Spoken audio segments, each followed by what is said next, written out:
पूरे वाराणसी क्षेत्र से ये आवाज उठे कि ये उत्तर हमारे इस हिमालय को, जहां से ये गंगा यमुना का उद्गम है, इसको बचाया जाए। क्यों ना वाराणसी, क्यों ना प्रयागराज से ये आवाज उठे कि हिमालय को, जैसे संवेद शिखर को लेकर पूरे जैन समाज ने वो आवाज उठाई, ऐसे ही वाराणसी और प्रयागराज नेतृत्व करे पूरे सनातन, जो हमारे मतावलंबी सनातन, हमारी जो परंपरा को समझने और आत्मिक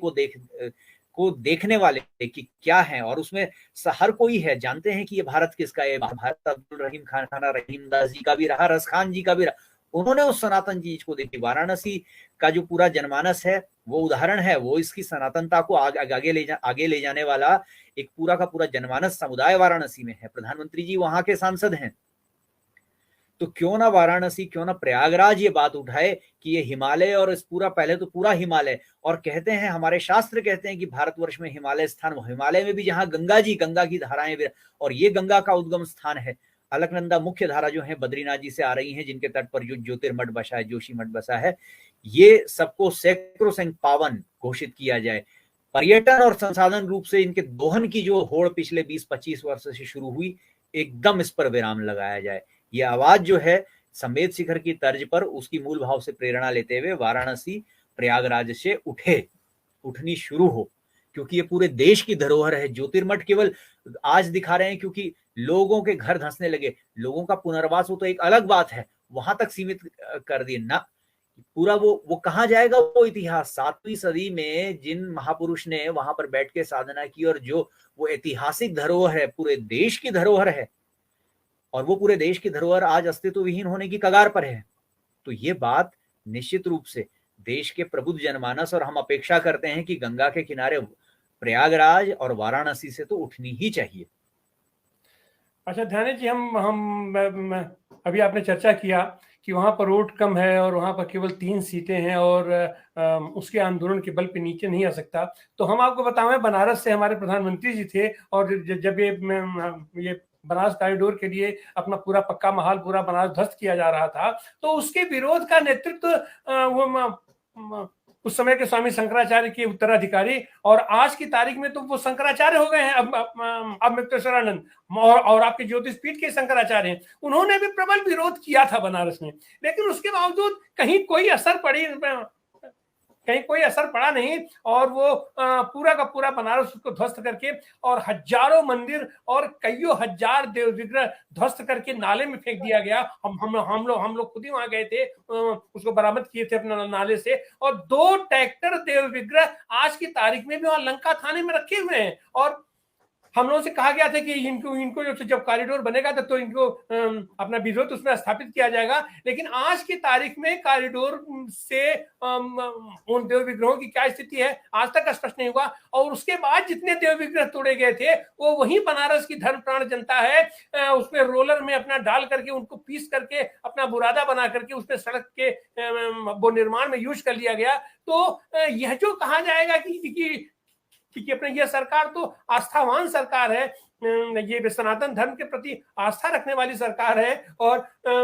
ये बाबा विश्वनाथ और अयोध्या और मथुरा और अपना उज्जैन और महाकाल और सोमनाथ, सबका विकास विस्तार करके, और उसी के बल पर यह सरकार आने वाले दिनों में भी चुनाव जीतने की वो अपना सपने देख रही है। तो आप इसको कैसे देखते हैं कि ऐसी हालत में देवभूमि, अपना देवभूमि केवल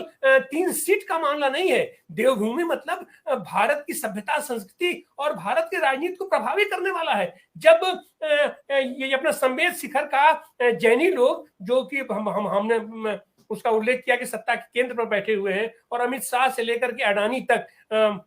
उस पर केंद्रित है, और हमको लगता है कि उसी का परिणाम रहा है कि उसको आनंद फानंद में उसको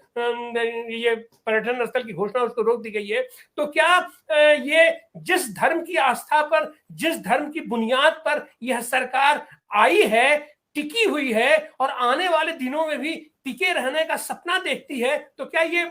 देवभूमि को नष्ट करके ये अपनी सरकार चला पाएंगे? यही तो बात है ना आनंद जी, इतना गंभीर ये विषय है, लेकिन आज देश में वातावरण ही ऐसा बना दिया गया है। मैं परसों भी उस बैठक में कह रहा था, वेबिनार में, कि उस समय तक प्राइम टाइम पर चर्चाएं क्या हैं? प्राइम टाइम पर चर्चाएं ये हैं कि राहुल गांधी अभी भी टी शर्ट में है, ये बहस का विषय है। ये बहस का विषय है कि पठान मूवी में जो है जो अभिनेत्री हैं भगवा वस्त्र का जो है अपमान कर रहे हैं, क्या ये है कि नहीं? तो ये सारे विषय, क्या इनकी गहराई है कितनी, तो जिसको कहें कि मसालेदार चीजों पर आज खबरें बनती हैं और उन मसालेदार चीजों में ही व्यस्त रहना, ये यही गहराई हमारी जनमानस की भी हो गई है। तो इसलिए वास्तविक गहन विषयों पर देश को खड़ा करना और बांधना निश्चित रूप से आज एक चुनौती है, बहुत बड़ी चुनौती आप हम जैसे लोगों के सामने है कि इतने गंभीर विषय पर उस गंभीर विषय के सूत्र में कैसे जनमानस को पिरोया जाए, क्योंकि जनमानस की चेतना को इस स्तर पर ले आए गए हैं कि उनको बस केवल और केवल अपने भौतिक और अपने इर्द गिर्द का जो अपनी कंफर्ट जोन है, जो आरामदायक एक वातावरण बनाया है, उस तक खलल ना पड़े, तो बाकी सारी चीजें बस उनके लिए जो है एक न्यू स्टॉक है, केवल एक मसालेदार चीजें हैं। इसलिए जब ऐसी घटनाएं घटती हैं, जब व्यक्ति के जो है जीवन पर संकट आ गए हैं, पूरे उनके अस्तित्व, उनके रहन सहन, उनकी रोजी रोटी के ऊपर संकट आ गए हैं, विस्थापित करना पड़ रहा है इतने बड़े जनमानस को, ये सब, तो ये भी अभी क्या है, ये जितनी आप खबरें देखिए मीडिया में, क्या है, ये केवल एक प्रतिक्रिया है कि आपदा क्योंकि घटित हो रही है तो वो आपदा की रिपोर्टिंग हो रही है। उस आपदा के कारणों, उसके निवारण और उसको लेकर दूरदर्शी हमारे क्या योजनाएं हो, इस पर कोई गंभीरता नहीं है। और इसीलिए, और न जनमानस की गंभीरता है, अन्य जनमानस की। आज मैं कहूं वही पहाड़ों के आज जो लोग धंस रहे हैं और समझ रहे हैं और इतना सब करते हुए जो है उन बांधों के ऊपर रोक लगाने की बात उठाई और रोक लगानी है, लगा दिया, उस क्षेत्र में बांध परियोजना का कार्य बंद कर दिया, सड़क चौड़ीकरण का कार्य बंद कर दिया, सब बंद हो गया। लेकिन वही लोग, उनमें ही अधिकांश लोग उस समय थे कि जिन्होंने कहा कि नहीं, बिल्कुल हमें बांध परियोजनाएं भी चाहिए, हमें सड़क के ये सब चौड़ीकरण भी चाहिए, हमें ये सारा विकास, और वो भी जान रहे थे ये सारी रिपोर्ट है और हम कैसे जो है इतने संवेदनशील इस जोशीमठ की पहाड़ी पर बैठे हैं, इसकी क्या, वो वहां पर 5-5 मंजिला होटल बना रहे थे, वो वहां पर हर तरीके की जो है उसकी मर्यादाओं और उसको दरकिनार करके उस तरीके के टूरिज्म में कहीं ना कहीं भागीदार थे। तो प्रश्न ये है कि फिर कौन इस चीज को देखे, कौन कौन इस बात आगे लेकर जाए। तो जहां तक मुझे लगता है कि ये चीज, तो जैसे आपने कहा वाराणसी में बात उठी, कॉरिडोर बनाया, प्राचीन जो है ऐतिहासिक पौराणिक उन सारे जितने भी वो निर्माण थे, मंदिर थे, वो धरोहर ही थी, उन सबको नष्ट किया गया, हटाया गया, क्योंकि हमें एक नया मॉडल देना है, उसको एक टूरिज्म के तौर से एक नया लुक देना है, चकाचौंध के रूप से उसको एक दर्शाना है। तो ये तो और ये हो रहा है, केदारनाथ में भी तो यही हो रहा है, वो पूरा टाउनशिप बनाया जा रहा है, बद्रीनाथ को वही टाउनशिप बनाने की तैयारी है, हम ज्यादा से ज्यादा टूरिस्ट वहां पहुंच पाए, इसके लिए हम चौड़ी चौड़ी सड़कों का निर्माण करने को आमादा हैं, इसके लिए हम हेलीपैडों की वहां पर श्रृंखलाएं बना रहे हैं ताकि हवाई यात्रा भी कर सकें, इसके लिए अब हम अब 4 धाम रेलवे ले जाने को तैयार है, पूरी सुरंगें खोद के हिमालय में, हिमालय को पूरा खोखला करके सुरंगें बनाकर हम रेलवे ले जाने पर आमादा हैं। तो इस पर जो आपने सब बात कही, और वाराणसी में भी फिर कुछ नहीं हो पाया और ये सब चीजें रही, तो इस पर एक बड़ा स्पष्ट शास्त्रों में कहा है कि जब ऐसी स्थिति आती है कि जब जो चीज अपूज्य है, जो अमान्य है, उसको हम मान्यता देने लगते हैं, और जो पूज्य है, जो मान्यता देने हैं, उसको हम जो है अमान्य और उसका तिरस्कार करने लगते हैं, तो फिर तब केवल 3 ही चीज घटित होती है, दुर्भिक्ष, मरण और भय। अपूज्याम यत्र बनते पूज्यानाम तु व्यतिक्रम त्रीणि तत्र भविष्यन्ति दुर्भिक्षम मरणम भयम। और ये यही हो रहा है। तो क्या हम इसको अब भी समझ पा रहे हैं? इसको बहुत गहराई से समझने की बात है, केवल प्रतिक्रिया में हमने लोगों को हटा दिया, ये बंद कर दिया, वो बंद कर, ना, गहराई से समझ के हम आगे की अपनी दूरदर्शी योजनाओं को किस सांचे पर ढाले। वही मैंने कहा था एकदम सूत्र रूप में कि विकास तो है, पर इसको आसुरिक रूप दें या इसको दैवीय रूप में बढ़ाएं, रावण की लंका का निर्माण करें कि राम की अयोध्या का निर्माण करें, वो भेद जो है करने में पूर्ण रूप से असफल हो रही है। और देखते हुए भी हमारी सरकारें कि वो रावण की लंका की तरफ आसुरिक विकास का ढांचा गढ़ रही हैं, जिसमें केवल खाओ खाओ उपभोग करो, और उसमें परिणाम कि हमारी सारी की सारी सामाजिक और सांस्कृतिक मूल्यों और उन सब का पतन होता जा रहा है।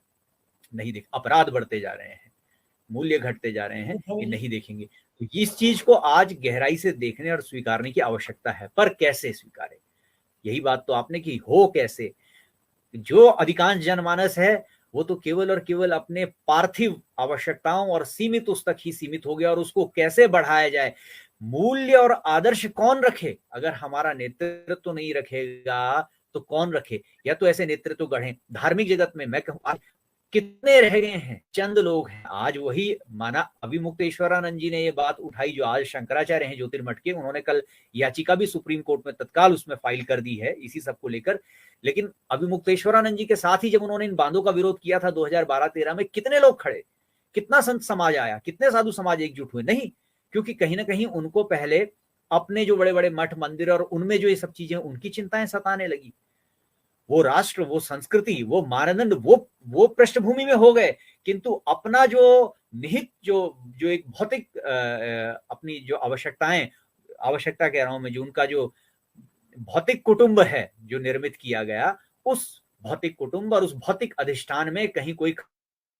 खलल ना आ जाए अगर हम इन चीजों से सोचते ही नहीं। या आपसी वैमनस्य कि नहीं, यहां उनसे हमारा ये विचार नहीं मिलता, तो चाहे भले ही वो बड़े एक राष्ट्र हित का विषय उठाएं, हम उसके साथ नहीं जुड़ेंगे। तो इस तरीके से संकीर्णताओं में हमारा पूरा समाज बंट गया, संकीर्णताओं और निहित स्वार्थों तक हम सीमित रह गए। और इसी कारण से राजनीतिज्ञों ने भी इसको भली भांति समझ लिया है कि कुछ भी हो, ये एक बड़े क्रिकेट मैच कर दो, ये जनता उसमें जो है ढल जाएगी, लॉलीपॉप दिखा दो, हम ठगते आए हैं और हम ठगने के आदी हो चुके हैं। और उस तो इसलिए वास्तव में तो मैं किसी सरकार को भी दोष नहीं देता हूं, दोष हमारी ये मूल में तो हम पूरे के पूरे स्वयं पूरा का पूरा जनमानस है, पूरा का। इसलिए जनता को ही खड़ा होना होगा, जनमानस को ही ये एक सुर में बात उठानी होगी। और निश्चित रूप से सरकार जो कर सकती है वो ये कर सकती है, अगर उनमें वास्तविक वो भावनाएं कि ऐसी घटनाएं होने के बाद कम से कम वो उस तरफ एक गंभीर पहल को जीवित कर दें, आगे बढ़ाएं, उसको धकेलें।